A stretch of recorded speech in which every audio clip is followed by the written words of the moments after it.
Okay. It is now part 3 of the Black Dahlia. And on this one, let me get that a little bit closer to you. So on this one, I was done getting the script ready, and I came across this guy's blog.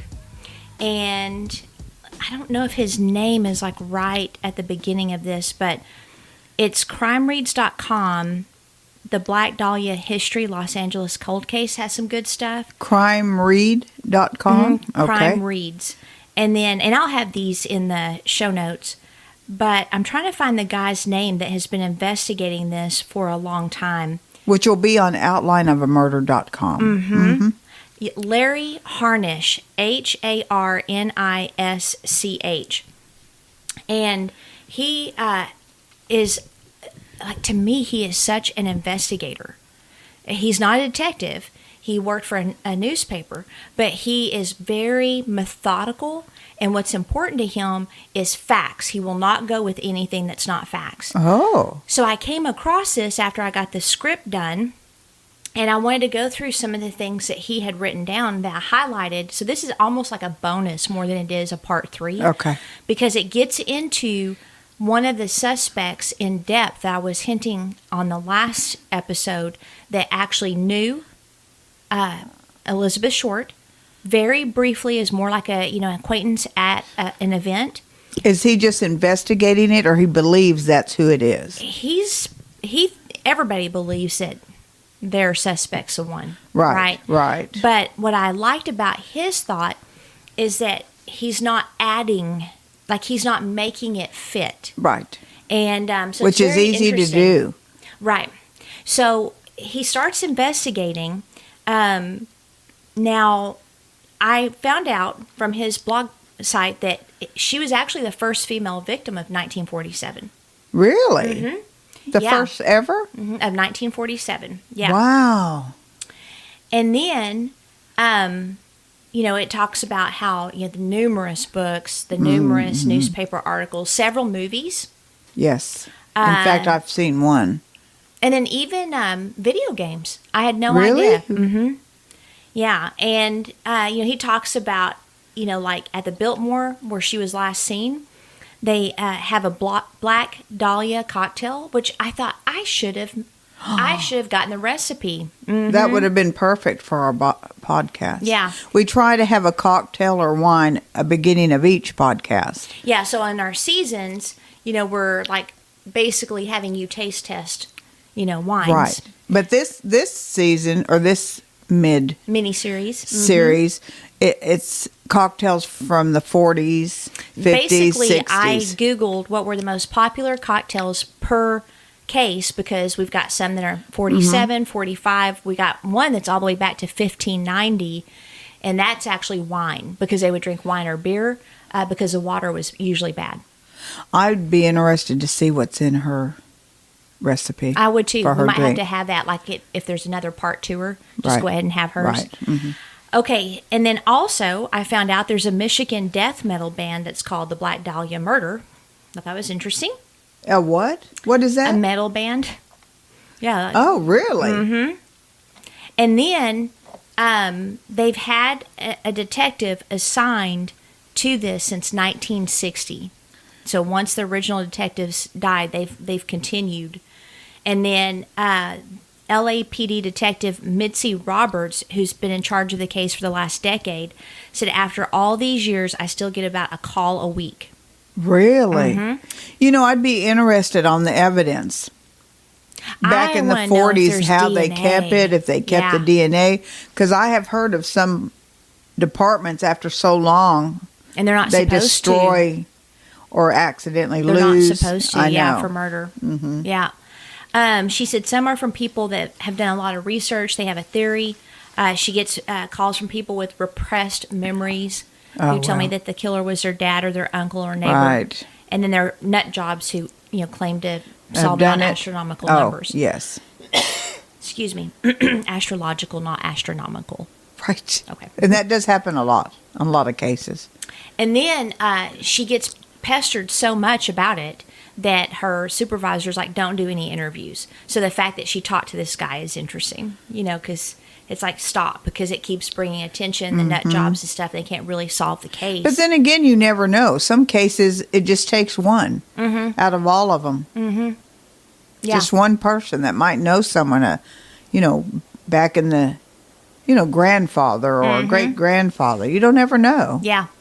But again, I'm just not sure how you can for sure solve it without DNA or a matching fingerprint or something.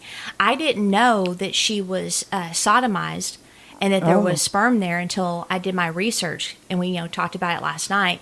So it makes you wonder, did they take samples, and are they degraded, or are they enough, or are they waiting for technology to get even better because they're pretty sure it's degraded, because technology just keeps getting better and better with the DNA. But in the 40s, the DNA wasn't there, of course. Right, but those maybe they didn't think about it. It's amazing when you look at the detectives back in the day, where they would take all the biologicals and store them. I remember one cop, he said, I didn't even know why I was doing that. Now obviously they need blood typing, so they do that. But it's like you have a sense like we need to keep everything related to this, even if we don't know how we can use it, because technology advances so much that one day you might be able to use that very thing and solve it. Well, I wish this would, before my lifetime's over, Me be too. solved. I'm really, really curious. But the ones we discussed last night, I just don't think any I of don't those either. are. The only one that's a maybe for me is still George Hodel, in spite of the fact his son has him as the most prolific serial killer in history. I would not discount that he was involved in the Black Dahlia's case. See, and I don't think he is. Yeah, I'm tending toward maybe not. Right. But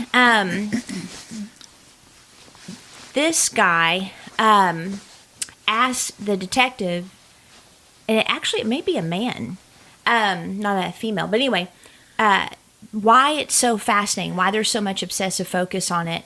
And he thinks, number one, it's unsolved. Number two, the nickname. And then number three, how horrible the crime was. Mm-hmm. And especially back in the day, he's like, if you take one of those elements away, probably no one would probably care. I thought that was sad. The fact that she was laid out how she was, to me, is the most fascinating. Yeah. Not her lifestyle, because maybe back then a lot of women got her. I don't know. Well, what he said is in L.A., so in that time frame alone, there was the white orchid murder, the red hibiscus murder, the white carnation murder, the white flame murder, but none of them caused the attention that the Black Dahlia did. There were also countless bizarre unsolved murders in LA at the time. Most of them have been forgotten. What's interesting, they named them all after flowers. I know. Wonder why. Must have been the thing back then. I mean, hers was because she went to the movie and loved the Blue Dahlia movie, which I do want to look up and see if it's still around. And then there were even murder victims that had been brutalized and their bodies mutilated as well. So they do think it was almost like a perfect storm, of everything that was occurring. And even some murders after that looked like the same, they weren't. Right. Remember? Yes. You said there was some that were similar. Let's see. So the guy, and I got his name last night, Larry Harnisch, I think, Harnisch. He is the one that got onto this case and became obsessed with it. He's interviewed more than 150 people, ranging from the first officer on the scene to family members of Beth, to a former boyfriend. Oh. And then to detectives assigned to the investigation, and even the woman who discovered the body. Really? Okay? Yeah, he's done a lot of work. So he has an office in his little South Pasadena home, and it's crammed full of 5 metal cabinets, 20 boxes of file folders, and 4 bookcases lined with hundreds of books, all focused on the short homicide or L.A. history. Wow. I wonder what fascinated him about it. I think it gets into it a little bit here, if I can find it. Here it is. Okay, so he was writing a book about the case, but it was never published because Steve Hodel released his book. So when this guy's book was going to go to press, Hodel released his. Well, he didn't want to, Larry didn't want to release his book because he doesn't believe George Hodel did it. and he didn't want it fighting for attention with Steve Hodels. So he's never published it, and I'm afraid he may not. But his research began when he was a copy editor at the LA Times, and he was writing a 1997 50th anniversary story on the killing. He had so much additional material when the story ran that he decided to go ahead and write a book. After 3 drafts, engaging in countless online battles with people writing about the case, whom he constantly fact checks, and struggling to find a publisher, he said there's days where he wished he never heard of the case.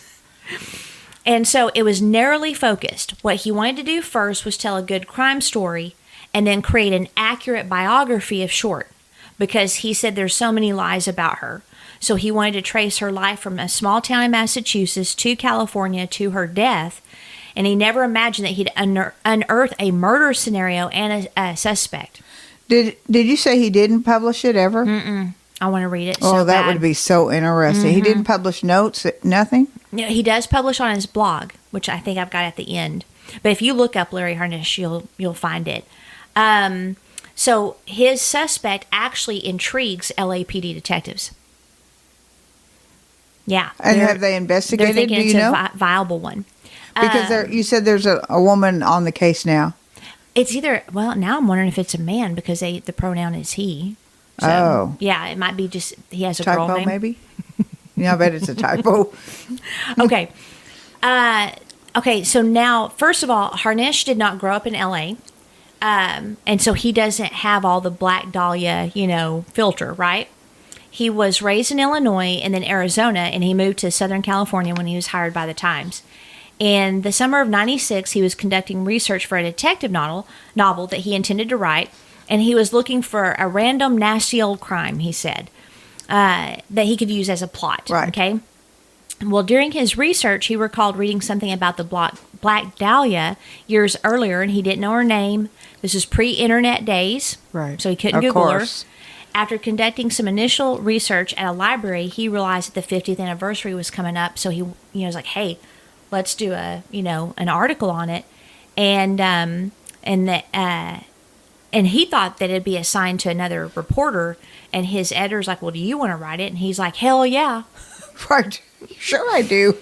So what he did is he got all the clips on the case. He photocopied them. He placed them in chronological order. Oh.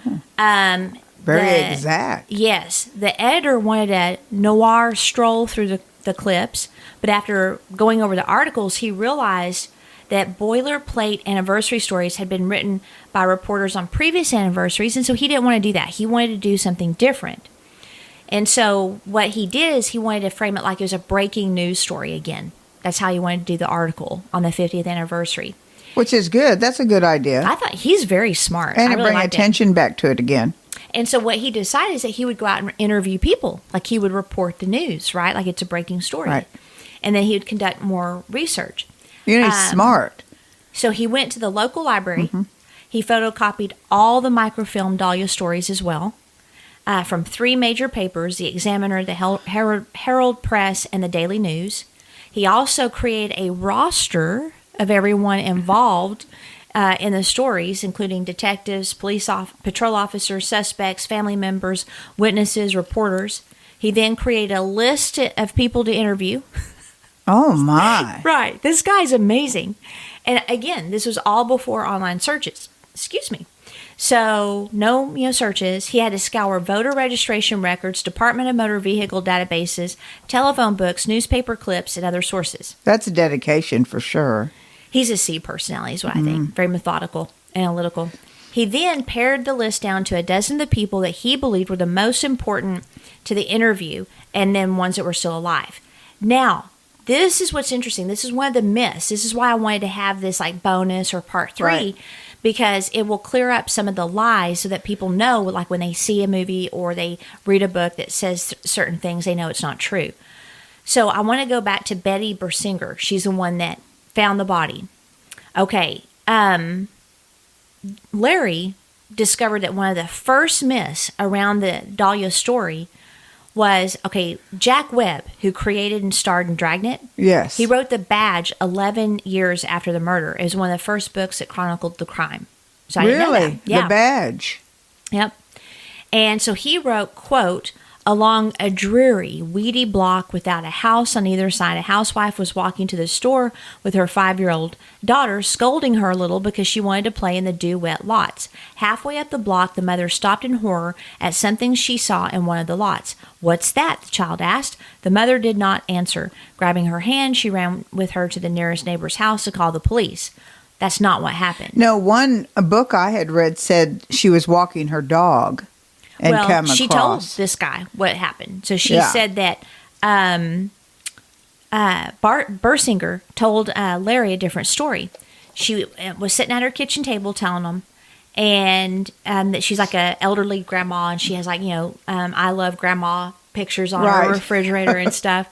And she said that she stumbled upon the mutilated body. At about 10 a.m., she was pushing her 3-year-old, not a 5-year-old, in the stroller. And not just any stroller, it was a tailor-taught stroller. I guess that was a big deal. She was proud to point it out. And she was going to a repair shop to pick up her husband's shoes. Bursinger and her husband had recently purchased their home for $11,000 in a middle-class neighborhood of primarily newly married couples with young children. She was heading south on North Avenue, negotiating the shards of broken glass on the sidewalk that lined the vacant lots. I glanced to my right and saw this very dead white body. So she did not think it was a mannequin. See, that's in all reports that she thought it was a mannequin. She told Harnish, her voice cracking, "My goodness, it was so white. It didn't look quite like anything more than perhaps an artificial model. It was so white and separated in the middle, and I noticed the dark hair in this white form." An artificial what? Model? Mm-hmm. So maybe that'd be a mannequin. But she knew it was a dead person. It looked like a mannequin, but she didn't think it was a mannequin. Right. And they say in reports she thought it was a mannequin. Right. No, she knew it was a dead person. She said that Bess was face up, her gray blue eyes were open, and she had been posed with her elbows bent at the right angles, her hands over her head, and her legs were spread with her knees straight. Then the pathologist concluded that she died from the blows to the head and the loss of blood because of the smile that was cut into her face. Interesting she remembered that all. That would just be, in your mind. You can never get that out. Well, 50 years later, when he asked her specifics about what she saw, she said it was too difficult to talk about and she wouldn't. Wow. Mm-hmm. Now, the other myth is some writers claimed she was lured to Hollywood from the East because she was an aspiring actress. She wasn't. He said a few said that she was a hooker. She wasn't. No. They said at the very least she was promiscuous. She wasn't. Some writers contended the original detective teams were inept. They weren't, except we know one had a problem, obviously, with her being a female. Though you could see where they would see that she was loose, because all the men it just is hard to believe all the men she was connected with slept in separate beds. But back then, too, even a lot of men in a woman's life would be considered promiscuous. Right. Like you're saying, just having that many men, you'd be at least boy crazy. With one. Yeah. At least. So, it was a totally different time. Yeah. Well, they portrayed it as a totally different time. There was a lot of stuff going on. A lot of labels back then. Yeah. So she's been called a war widow. She wasn't. Will Fowler, who was a reporter for the Examiner at the time, told Harnish that he had been the first reporter on the scene. He had arrived before the police, and he claimed there were no officers to prevent reporters and photographers from tromping through the crime scene and interfering with the evidence. Shortly before police arrived, Fowler, who wrote a memoir called Reporters, told Larry that he had closed Short's eyes, and later helped load the bottom half of her body into the coroner's vehicle. But later, Larry tracked down the retired LAPD patrol officer Wayne Fitzgerald, who, along with his partner, were the first cops on the scene. He contradicted almost every element of Fowler's account. And during the interview, he said history is an agreed-upon lie, is basically what he said, because that's not true. There were no reporters or anybody at the scene when they arrived. That's what makes me wonder if they connected or collected DNA, like you said, maybe because they trampled the scene. Reporters were on the scene. Yeah, but by her and we saw that there were a lot of people on it, but I'm not sure they were reporters. They might have been police. But what he's saying is the reporter lied. that reporter was not there before the cops. The cops got there first, which it makes you wonder, because they scanned. They did. You know that they were privy to what the police were doing by scanning. So it would be a matter of who got there first. Right. I'm thinking, I'm going to agree with the cop that they got there before anybody else. I do too. But we do know back in that day, reporters would just go all over the crime scene at times. Like the one, that we were talking about, the Army Green Beret guy. McDonald. Oh, McDonald. I know. Reporters were all over the place. That's true. That's why I'm doubtful that they did save a lot of DNA, and because even police were all over the place. Yeah, but sperm was in her cavity. Right. So, they had that. They just weren't. I just don't know where it is. I don't know where the sperm is. Now, Fitzgerald, he did say that they thought it was a mannequin. The police did at first. They thought it was some joke because there was no blood whatsoever at the scene. And she's very white. Yeah. Because she didn't have any blood. He said then when they, figured out what was going on, they called their supervisors and they knew it was going to be big. And that's when this Larry guy created a timeline of when reporters got there, photographers and detectives arrived. So what he did, get this, he studied the shadows of the crime scene photographs. And then he was able to determine who got there first. Oh, really? Mm-hmm. Yep. I always thought the police did. And so basically he went on January 15th, the date the body was discovered, he jammed a broomstick into the dirt in his front yard, spread out a large sheet of paper, and with a felt tip pen traced the progression of the shadows. Wow. Right? And then he compared that to the photos to get a rough idea of who was at the crime scene and when, because he wanted to be exact. Wow. And he wanted to back everything up. I would have loved to read his book. Yeah. So that's crazy. Now, also, there was a competition among the 4 papers that actually drove the coverage of the case. There were more than half a dozen editions a day, and editors prodded reporters for scoops so editions could be updated. Daily News reporter Jack Smith, later a revered Los Angeles Times columnist, wrote that the frenzied coverage was the front page come to life. Now, Smith happened to be working at the rewrite desk of the Daily News that morning and drew the story when the police beat phoned in the first bulletin. So he said that within a minute, I had written what may have been the first sentence ever written on the Black Dahlia case. I can't remember it word for word, but my lead pretty much was, the nude body of a young woman neatly cut in two at the waist was found early today on a vacant lot near Crenshaw and Exposition Boulevard. He tore a copy out of the typewriter. He took it to the city editor, who was eager to get the story, printed. He raced through the 2 lines with his pencil poised and wrote in a single word. Smith later discovered that the editor, who had no idea what short looked like, added "beautiful" to describe the victim. Wonder why he did that. You have to have sensationalism. Right. Now, the examiner... Have you looked up in the papers? Mm-mm. I wonder. I've got a few that were... and some of his? Yeah. Well, not this guy, but some of the... I saw some of the pictures of the articles, but I didn't read them. Now, the Examiner reporters were the most aggressive, and their unorthodox and often unethical approach led them to uncover leads before the detectives. So they even aided the police in determining the identity of the victim. Detectives had planned to mail her fingerprints to the FBI in Washington, but an Examiner editor suggested using the paper's sound photo machine, which I thought was interesting. It's similar, to a fax, but they used it to transmit them to the Washington Bureau, and then they hand-delivered them to the FBI. So it took just, a little bit of time to figure out who she was versus taking, several days or weeks. That was helpful. It was, but they were still poop birds. Right. They also discovered that Elizabeth Short's prints were on file because she had been arrested, but also she had applied for the clerk job at Camp Cook in California. So that there were 2 sets, the one when she was arrested and the one when she applied for the job. And then an Examiner rewrite man, Wayne Sutton, used a heartless tabloid ploy to obtain background on her. So the city editor, Jimmy Henderson of the Examiner, sat in a swivel chair beside him, and Sutton called Short's mother, Phoebe, and said that her daughter won a beauty contest in Southern California. The late Pulitzer Prize-winning sports columnist Jim Murray was a rewrite man for the Examiner at the time and sat next to him. He told Larry in an interview that he's still appalled, and the incident was sharply etched in his memory because Wayne called the mother and asked all these questions, took down all these notes, and I sat there and listened to the poor dear mother telling him about her school day triumphs. And I can still see him put his hand over the mouthpiece of the old-fashioned upright phone and say, "Now what do I tell her?" And so Richardson screwed up his one good eye and said, "Go ahead and tell her." And then I guess Murray called him a son of a bee.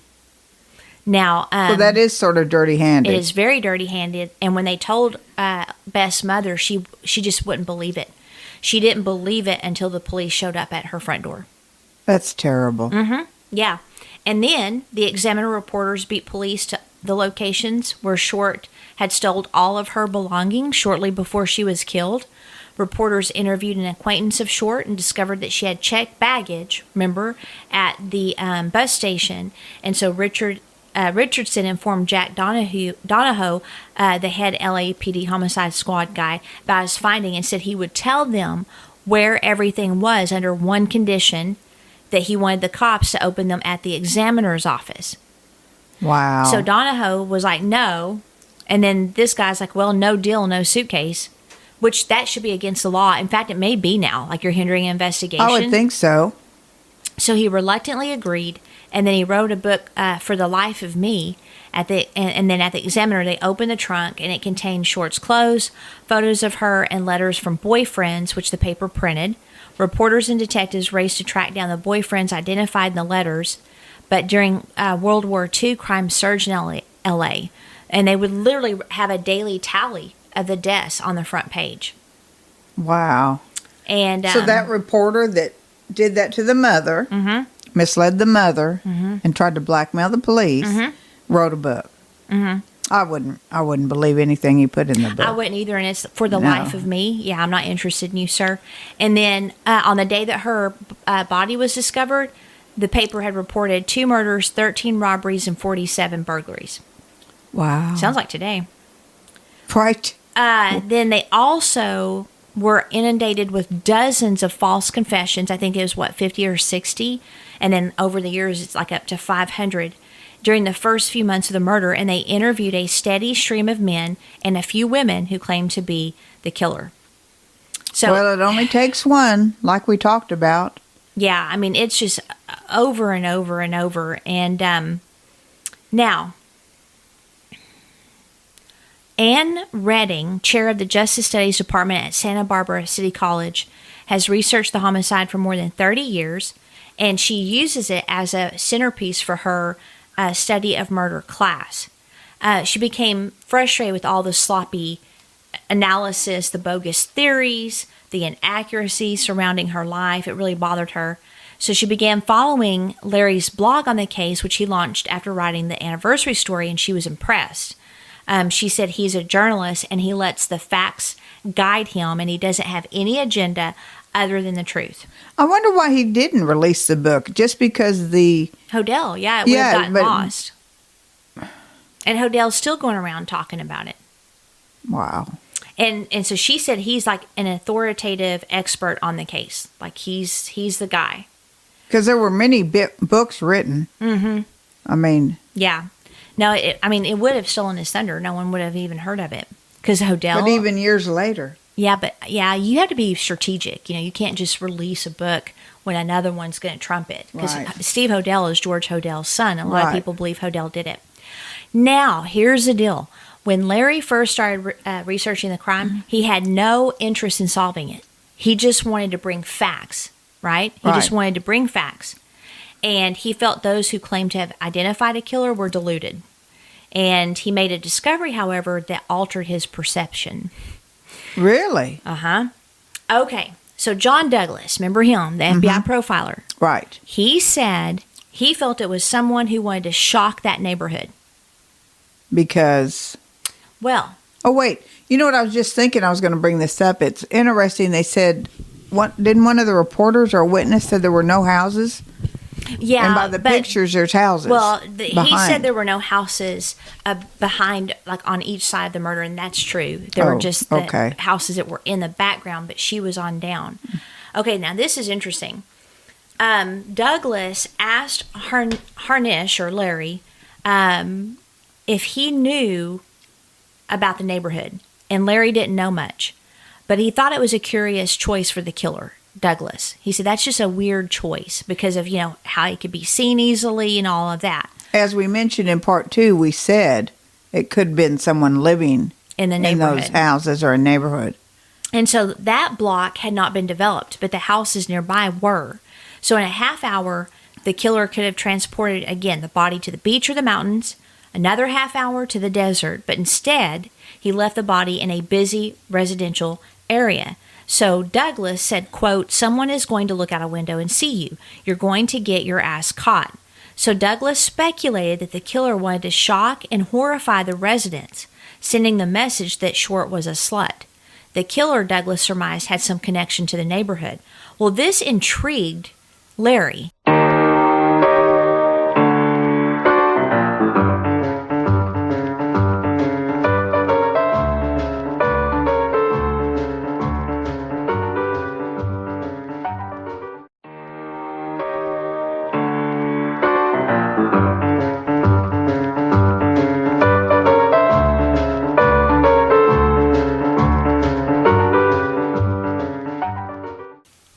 And he decided to embark on a search to find out who lived on the 3800 block of North Avenue and the surrounding neighborhood. So he wanted to see if there was a link between the killer, the crime scene, and the neighborhood. So he decided to start from the beginning and researched how that area got developed. So as part of the Spanish Rancho part of development there, he read a history of the ranch. He interviewed a group of scholars at Cal Poly Pomona. He conducted detailed study of the architecture and history. I mean, this guy, he goes deep. Boy. He met with Walter Tim Limert, the son of the man who developed the housing tract, and the neighborhood was named after him. And then he spent months searching for information about the area, studying police commission meetings from the 30s and 40s. He went over all the city paperwork centered on the neighborhood. He's thorough. He discovered that a mob boss, Jack Dragna, lived 4.5 blocks from the crime scene that he thought was interesting. So then he had is there an organized crime connection, right? So he had to research that. There wasn't. And so Siegel, remember, he came up in part 2. Siegel came up. Bugsy, yeah. Which I never knew that. If he encountered anything significant, he believed it would stand out like a beacon. Like he would be like, oh, this might be it. It just wouldn't fit the puzzle. He'd be able to see it. Yeah, but nothing did. Mm-hmm. So nothing stood out. He did find all the history fascinating, but nothing stood out until. Oh. Until. So a Dahlia enthusiast heard about his investigation, and he sent him a box filled with photocopies of newspaper articles about the scene, or about the crime, a transcript of the inquest that contained most of the autopsy notes, a homemade documentary, and a copy of Short's grades from elementary school, and then a dim photocopy of the marriage certificate of her older sister, Virginia Short. So at first, nothing seemed significant, so he forgot about it, right? But... why a marriage document? I don't know. Of her sister. People just collect stuff, right? Right. So during the summer of 97, his family was out of town, so he had some extra time. So he really began digging into the box. And when he studied the marriage certificate, he discovered the couple were married in Inglewood. So Larry perked up when he noticed that a witness to the ceremony listed an address that looked like North Avenue. But he wasn't sure. Yeah, because it had been photocopied. Right. So he couldn't read it for sure, and it was smudged. So what he did is he picked up an original in Sacramento, the state capital. And he sent the check in, got a copy ordered. A month later, when he was talking to his wife during a break from his copy editing duties, she told him that he received a letter from the state. He had her open it up and tell him the name of the street the witness, Barbara Lindgren, listed, and it was North Avenue. Oh. So now he's like, So he pulled a dusty cardboard box out of his office. He fishes out a manila folder, removes a copy of the marriage certificate, and points to the address 3959 Norton Avenue. That was only a block from where her body was found. Oh. So this was a component no one had ever looked at, and I wasn't quite there yet, but it was interesting.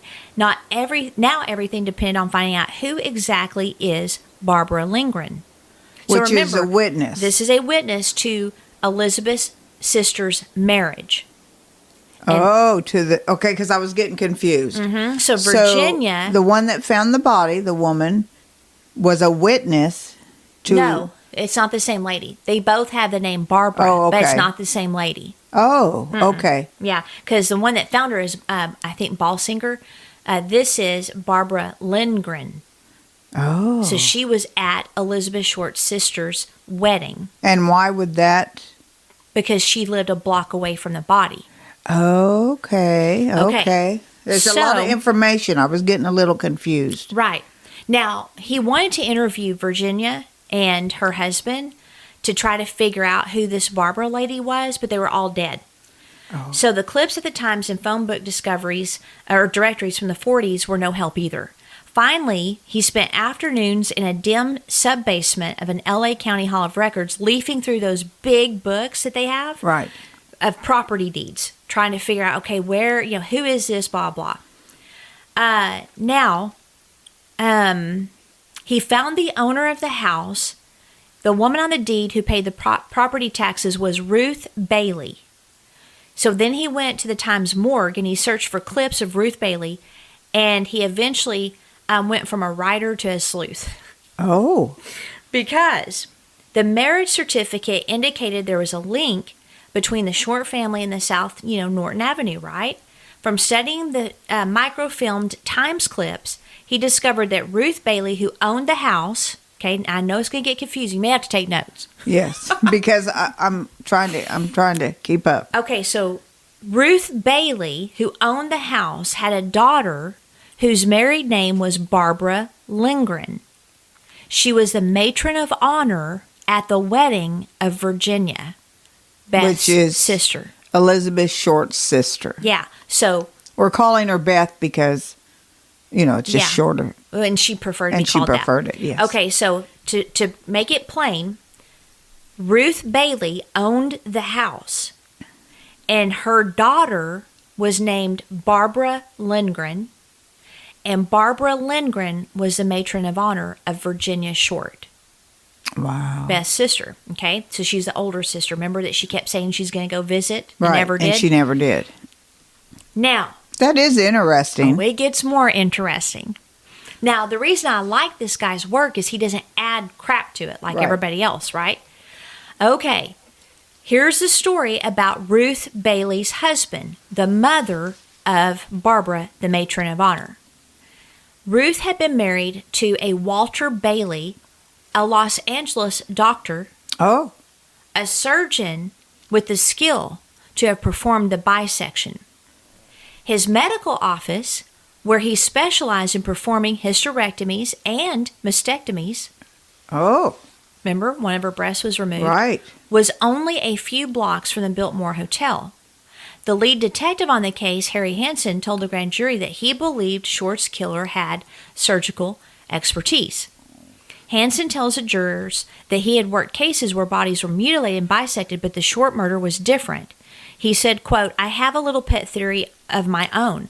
I think this was a medical man committed the murder, a very fine surgeon. I base that conclusion on the way the body was bisected. It is unusual in the sense that the point at which the body was bisected is, according to eminent medical men, the easiest point in the spinal column to sever. He hit it exactly." Wow. Okay. So that's another suspect. Then Jigsaw John St. John. What? So John St. John, whose nickname was Jigsaw John. So John Jigsaw John St. John. Who is that? Say that a few times fast. No. So he took the case after Hansen retired. Okay? And then he had control of it until he retired in 1993. And this Larry guy shadowed him the last day. So during lunch... The reporter. Mm-hmm. During lunch at a dim, smoky steakhouse near downtown, he asked him about the Dahlia case. St. John, who wore badge number 1, spent 43 years as a homicide detective, investigated more than 1,000 murders and 12 serial killers. He sipped his VO in water and told me that he did not believe the man who committed the murder was a serial killer.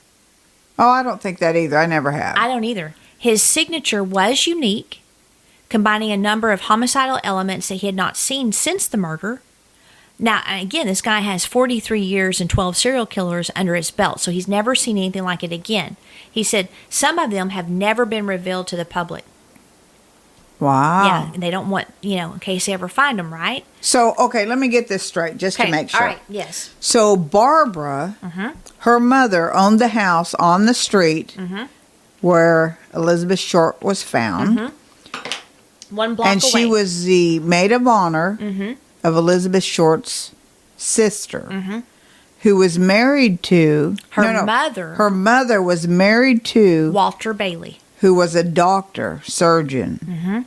Oh, it gets weirder. Oh, that's just... Yeah. So I am completely in agreement with Jigsaw John, St. John, the detective, badge number 1, right? I am in complete agreement with him that it was a one-off. Right.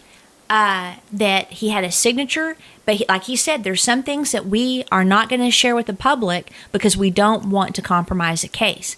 So, they always keep something back. Yes. And so, but I'm thinking now it's Walter.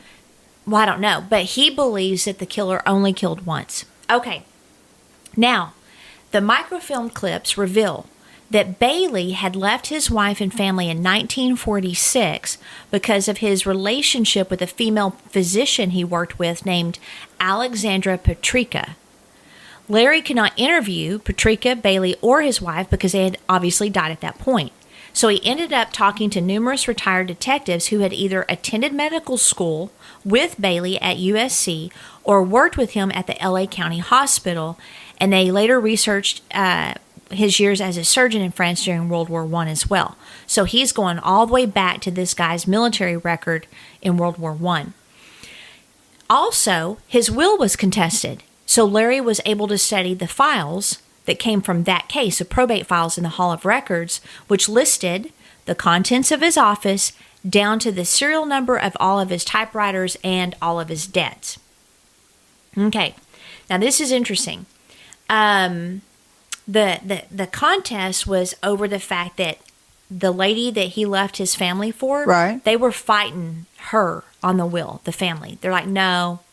Because she was in the will and was left everything, but he was he divorced? Well, did and you they're say? saying, and they're saying that the reason they were contesting the will is because that lady threatened to expose the doctor and their affair if he didn't put her in the will. So they're saying that the will is not legitimate because he changed it under duress. Right. Okay.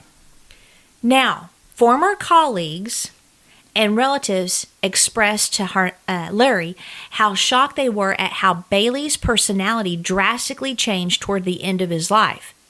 An interview with Bailey's former secretary was of particular interest. She told Larry that she was stunned that Bailey and Patrica used to pick up dinner to go, listen to classical music at their medical office, and eat dinner while watching surgery films. Wow. This definitely is a suspect. I wonder why they didn't find all that when they were investigating. I think the houses. I mean, did they not even look into who was living? Well, they may not have. I mean, they're detectives with different cases and stuff. I mean, they may have surveyed, the but a case the neighborhood. Like that, I don't know. I don't know how to answer that. At least for witnesses and for. Oh, that's really interesting. So Larry is like, okay, so we got this guy. This guy's secret. He's in constant fear of being exposed. He spends his evenings watching surgery films. That's just off the charts weird. So Larry thought he might be on the right track. Then he obtained his death certificate. And one of the causes of death, which I didn't know you could have more than one, is listed as encephalomalacia, or malacia, I believe. So he had to write to a medical school professor to figure out what the heck that is. It's a structural lesion in the brain that softens the brain tissue. The location of the lesion and the cause, as well as when it occurred, can be significant, and it can have a significant impact on the behavioral manifestations caused by the lesion. So there are people with this lesion without any psychological pathology. They're fine. But others will have a significant pathology, which may include bizarre violence. What does that mean? Like he was hit in the head or he fell? They don't know. I don't know. They don't know how it happened. For it to be in your brain. What, 2 causes of death? No, there's several. One of the How can you have 2 causes of death? I have no idea. Okay. So they all agree that the location of the lesion on the brain is key. The problem is they don't have the brain. So they don't know where was the lesion. So he asked if the doctor who's helping him said, do you have a copy of the autopsy notes or know the section of the brain where the lesion was identified? And if it was conducted by the LA County coroner, he might be able to get a copy because it's a public record. Right. But it's not. It's with the Veterans Administration because he was a military, and they're very hard to obtain. Okay. And what difference would that have made? Finding out where it was. Because he could be violent. If where the lesion was can make him violent. Oh, would make him violent on what part of the brain? Mm-hmm. I see that. Yeah, that makes sense. Is there a way to let him in where he'll be quiet, do you think, for the next podcast? Or no? Sorry, we got a dog here that's scratching at the door wanting in. Okay, so I'll keep going while you let him in. Okay, so Bailey's lesion and drastic personality could be the result of what's called a frontotemporal dementia from a series of little strokes. So this is the doctor. A frontotemporal dementia primarily affects the frontal and temporal lobes of the brain. With this condition, you would see a radical change in personality. The drive for violence and sexuality can come up and get worse and worse, but it wouldn't necessarily affect his sensory or motor skills, and he could still do surgeries. So this is, at this point, it's all supposition because we don't know where the lesion was.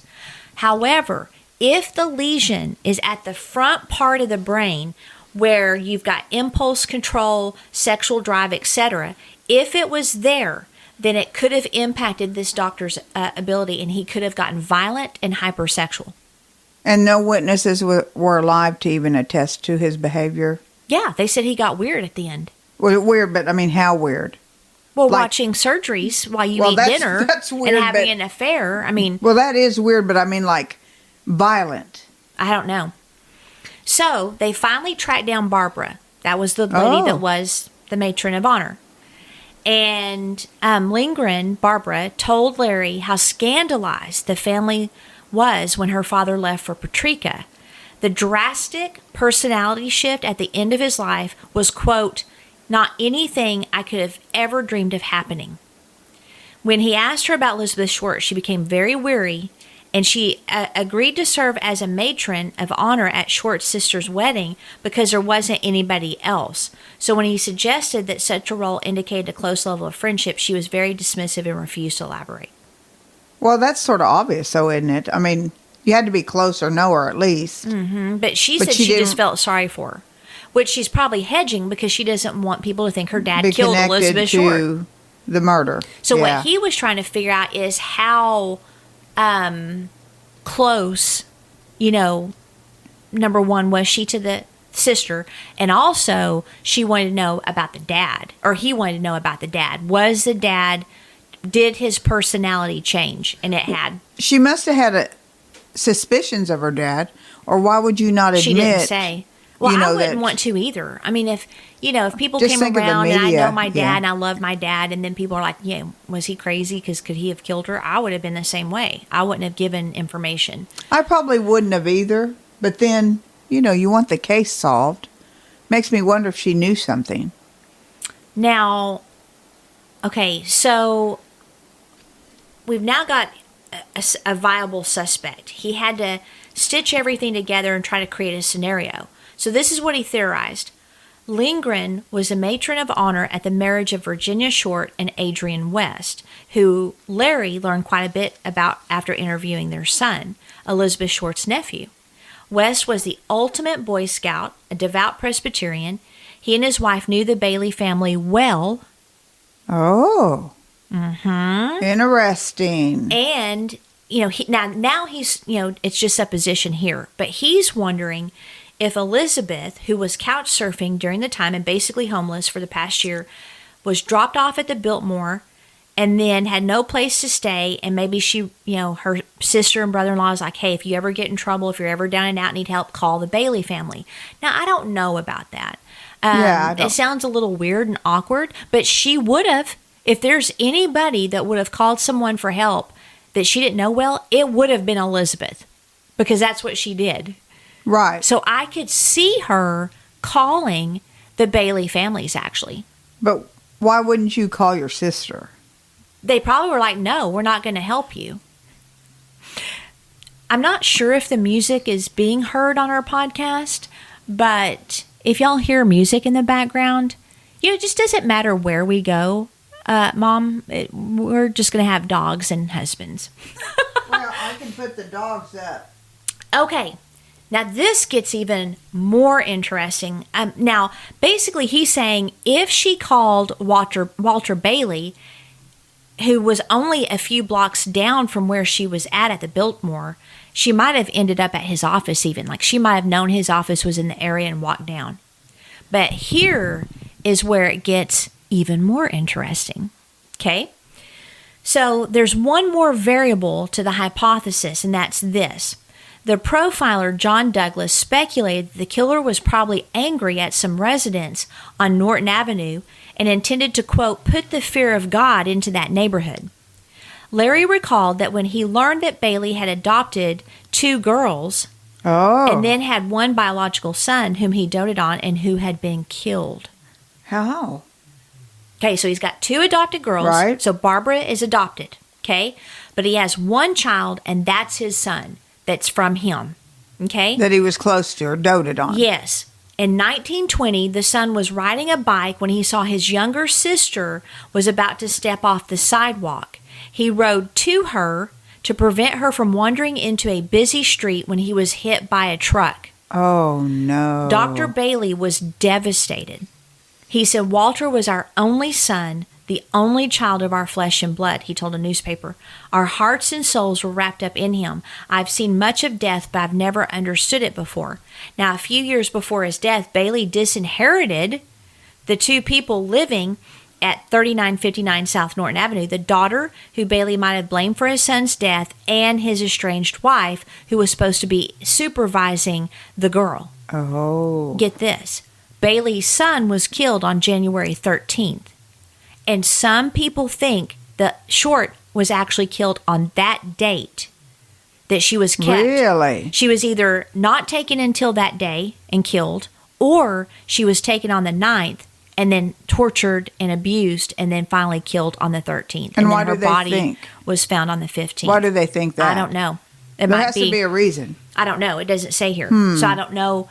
I mean, we do have, some witnesses that we know that, that can be tricky, right?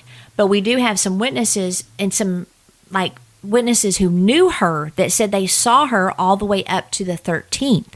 Oh, that's Remember? true. Yes, but then yes. she disappeared. Second. So I don't know. It's like, okay, is there just a gap between the 9th and the 13th because, she wasn't around her usual group of people, or the eyewitnesses are incorrect and she was actually taken the 9th and then held for 4 days and then killed, mutilated some more post-death, cut in half, and then dropped off for shock in the neighborhood. But where would he hold her?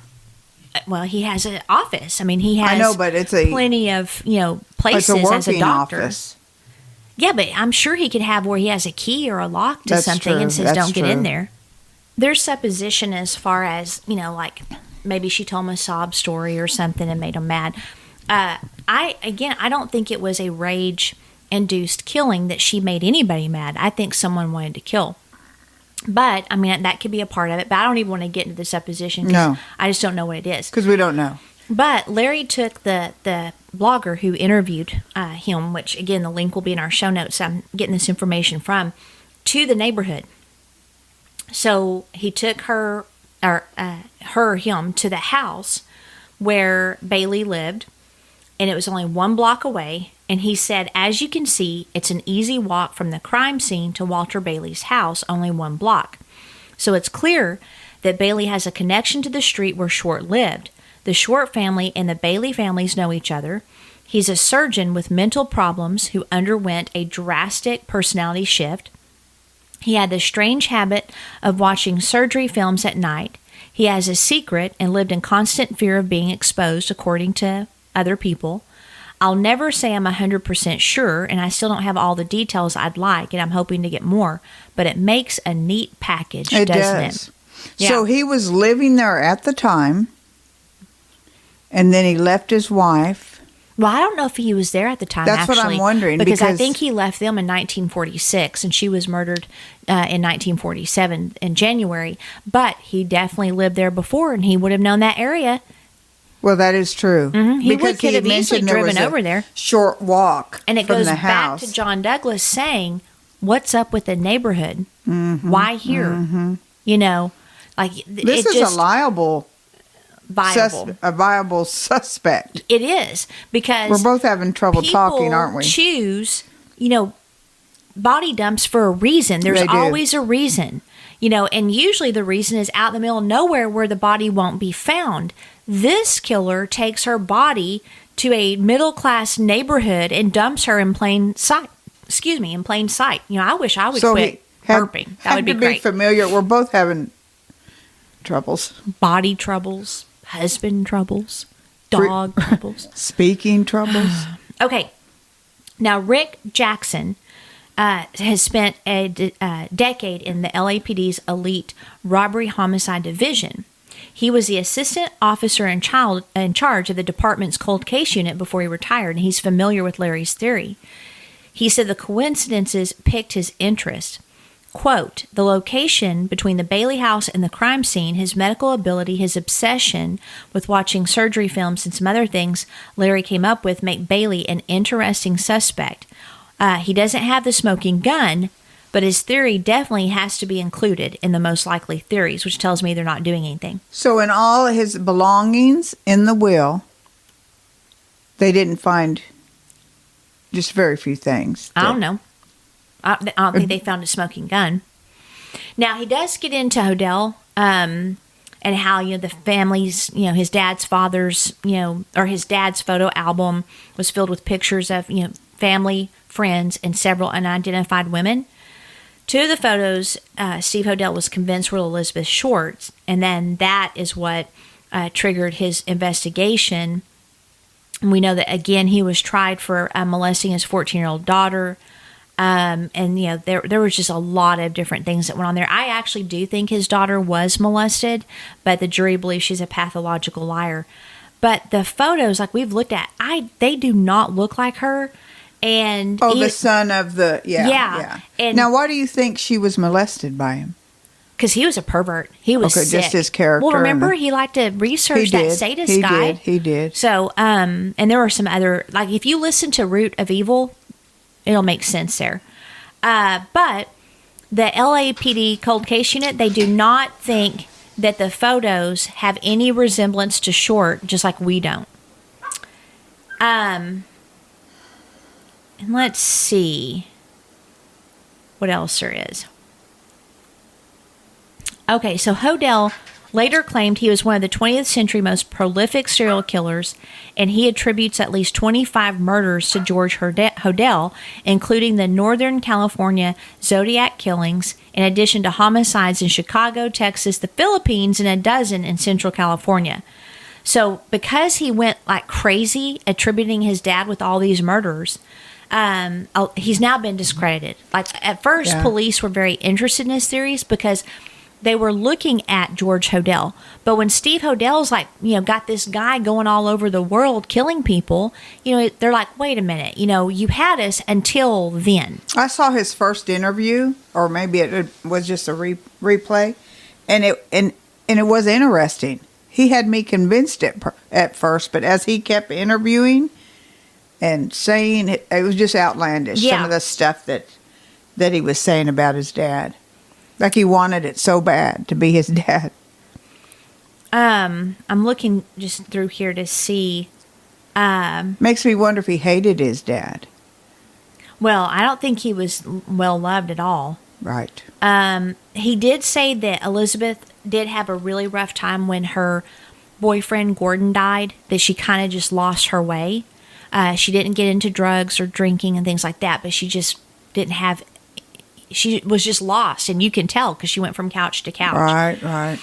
So she would use the war widow whose baby died as a way to get money for meals. Again, she was not sleeping with everybody. And she wasn't married to him. Nope, she wasn't married. They think that she made up the story about meeting her sister at the Biltmore so she could get rid of Red Manley, the married guy. He doesn't believe that the cops were inept. He said this was a state-of-the-art investigation at the time. They threw hundreds of cops and investigators borrowed from other departments at this murder. Homicide was the elite LAPD unit, and Harry Hansen and his partner were experienced professionals. There was zero corruption in this unit. Yes, there was some in the department, but that was mostly in Vice. So they were not going to cover this up. Then her name, she used to frequent a drugstore in Long Beach, and customers called her the Black Dahlia. Oh, really? Mm-hmm. Yeah. Based on the 1946 movie The Blue Dahlia because of her swirling black hair and black clothing. Mm-hmm. I found out that a woman in the drugstore is the one who named her. She said to a cop who spent time in there they should call her the Black Dahlia, and the cop told the newspapers, and it stuck. I would be, like we said before twice, interested in the Blue Dahlia. And again, she was not interested in the movies. She, again, claimed to be a waitress at one point, claimed to be a war widow, claimed her infant son died, yet she never had a child. And that's where Larry is wondering if she was, she contacted Walter Bailey because she didn't have anywhere to stay, and that she used the dead son story, and that Walter Bailey found out and got angry because he had lost his son and killed her. Oh. Yeah. But it's still interesting why she wouldn't call her sister that lives right there. Well, they maybe didn't get along very well, or her sister told her no, or she didn't want her family to know how lost she was because she lied to all of her she lied to everybody. But her sister told her to call. Maybe the husband didn't want her. Who knows? We don't know that the sister told her to call anybody. That was a supposition. It wasn't a reality. So, but what do you think? What do you think about him as a suspect? I think he's an excellent suspect, and it fits perfectly. Doesn't it to you? It fits really good. I would love to get the medical record from the VA to see, what that says. Like, I would love to see what the autopsy revealed. And he couldn't get it because it was the military. Yeah. There's no way. I think he'd probably have to jump through all hoops, or you'd at least have to be law enforcement or something like that. But it's an interesting case. I learned a lot about Elizabeth that I didn't know, a lot about the crime that I didn't know. I am very curious on several things. Do they have any of the original evidence? Do they have any potential DNA testing material? If so, why are they not testing it?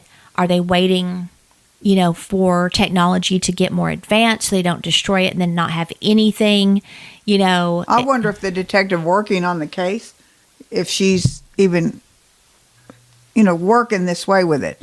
Maybe she's keeping quiet because of, reporters and the people. Well, and what I have found that's pretty powerful about police is, it may seem like they're not doing anything on a case, and sometimes they're not. We've seen plenty of those. Right. But this is such a huge case. It is. It would definitely be a feather in the cap to solve it. And we find that detectives are very determined, some of them, and they will work the case and try to solve it. But again, I'm thinking the only way to solve this case is through DNA, and I just don't know if they have it. Yeah, and when one detective dies, they have someone else working on it, so it is still an active case. It is. But yeah, it'd have to be in DNA because there's nothing else. Yeah. Nothing else. I'm sure that office might be torn down by now. I mean, Walter Bailey, to me, is probably just as viable a suspect as George Hodel, if not more. I think he's better. Yeah, more of us. And it could be like a lot of the cases turn out. It was someone that was not in the file. Yeah, I'm leaning towards Bailey. But Bailey is definitely an interesting option. Which normally we like to tidy up our cases, because we focus in on how to not be a victim, in our seasons. But this one, you have to do Black Dahlia when you do a historical crime. Oh, yeah, because she's right up there. Mm-hmm. But I don't know if it'll ever be saved. Yeah. I mean, solved. Yeah, I don't either. I was saved. Yeah, I think you're flustered because of the dogs. I am scratching. I apologize, listeners. And there are pictures and information on the website. Outlineofamurder.com. Right. Mm-hmm. And then, of course, we have stuff on Instagram, and our Facebook is hopping. We are really getting a lot of new viewers or new followers, and so appreciate that, guys. And tell someone keep sharing, if you leave reviews. Right. We appreciate it. Like the show. Yep. And as a final note, the Manhattan was the drink of the time during Black Dahlia's life that year. Do we still have an alcohol fund? I think we have a drink fund. It doesn't have to be alcohol. It can be anything. Any kind of drink. Tea. Yes. Coffees, wines, Not things like that. Not required, of course. No, but if they want to donate, they can. If you want to. All right. It's going to be time to get to the lipstick killer. Oh, that's an interesting one, too. And hopefully you don't kill Stephen for not watching the dogs. Oh. Speed dial.